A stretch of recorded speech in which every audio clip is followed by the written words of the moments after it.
Voilà un an maintenant que la loi numéro 1410, loi sur la protection, l'autonomie et la promotion des droits et des libertés des personnes handicapées, a été votée. Cette loi était au cœur de la 4e rencontre monégasque du handicap.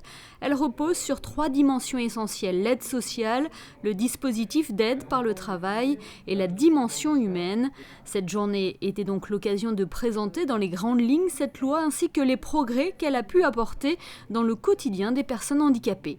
On a eu des progrès en matière de logement. Nous avons aujourd'hui une trentaine de logements attribués à des personnes à mobilité réduite à Monaco.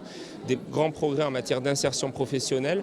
On a pu doubler en un an le nombre de travailleurs handicapés insérés en milieu ordinaire, donc dans des entreprises de la principauté.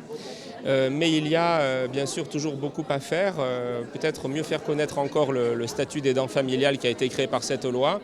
Et puis ce à quoi aussi je tiens beaucoup, c'est aux échanges justement qui ont lieu entre les travailleurs sociaux, les dirigeants du département des affaires sociales, de la DAS, et puis les personnes concernées, les présidents d'associations, les personnes handicapées.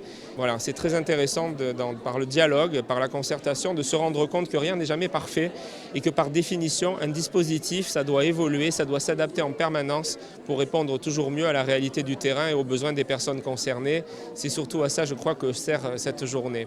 Présentation de la commission d'évaluation du handicap, les différentes cartes délivrées aux personnes handicapées ou encore l'accompagnement personnalisé au travail ont notamment été abordés lors de ce colloque, et ce grâce à différents intervenants.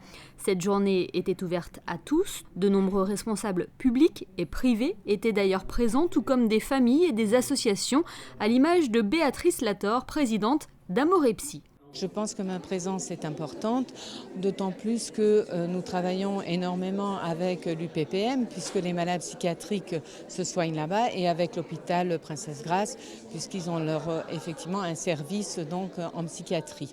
Ce que j'ai annoncé aujourd'hui, ce qui est très important, c'est que le gouvernement monégasque, notamment M. Stéphane Valéry, nous a beaucoup aidés pour avoir ce lieu d'accueil qui s'appellera le GEM, G-E-2-M-M, c'est-à-dire que c'est le groupement d'entraide monégasque mutuelle. Cette journée s'est clôturée par un échange entre les intervenants et les personnes présentes à l'auditorium du lycée technique et hôtelier.